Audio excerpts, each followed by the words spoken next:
No próximo domingo, é 1º de maio, Dia do Trabalhador. Mas aqui no Brasil, pouco se tem a comemorar diante de uma taxa que no primeiro trimestre ficou em 12 milhões de desempregados. Daqueles que têm alguma ocupação formal, um detalhe chama a atenção: as vítimas de acidentes.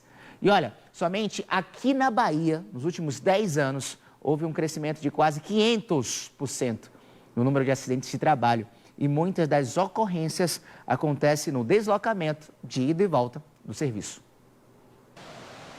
Os rodoviários fazem parte de uma lista de categorias onde o risco de acidente de trabalho é grande. São 3 tipos de ocorrências classificadas pela legislação trabalhista brasileira. Você tem um acidente de trabalho que é o mais comum, que é o chamado típico, que é o que acontece quando você está dentro da empresa trabalhando.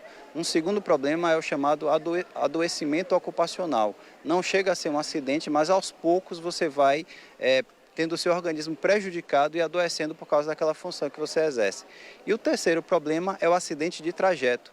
Todo deslocamento do trabalhador de sua casa até o ambiente de trabalho e vice-versa, ou seja, o retorno desse trabalhador para sua casa, em qualquer meio de transporte que aconteça, pela nossa legislação, isso é equiparado a acidente de trabalho. Este advogado, especializado na área trabalhista, explica os direitos de quem sofre acidentes a serviço da empresa ou também a caminho ou na volta do serviço. Ele tem direito a receber o comunicado de acidente de trabalho, a CAT. O empregador tem que emitir esse comunicado, que vai ser dado entrada no órgão previdenciário. Ele vai ter direito a receber o seu benefício previdenciário. O empregador vai ter que fazer o recolhimento normal do seu FGTS, bem como ele terá o direito à estabilidade durante 12 meses após o seu retorno. Mas nem todos os trabalhadores sabem desses direitos. E as estatísticas trazem informações preocupantes.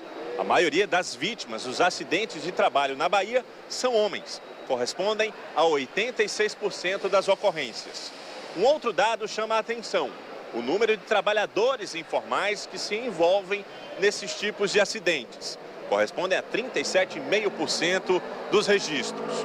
E quando fazemos o acumulado nos últimos 10 anos, os números são assustadores. Nos últimos 10 anos, aqui na Bahia, o número de acidentes de trabalho aumentou em 470%. E isso é decorrente da maior taxa de notificação de acidente de trabalho. Então, esses acidentes de trabalho estão deixando de ser invisíveis, como muitos ainda são.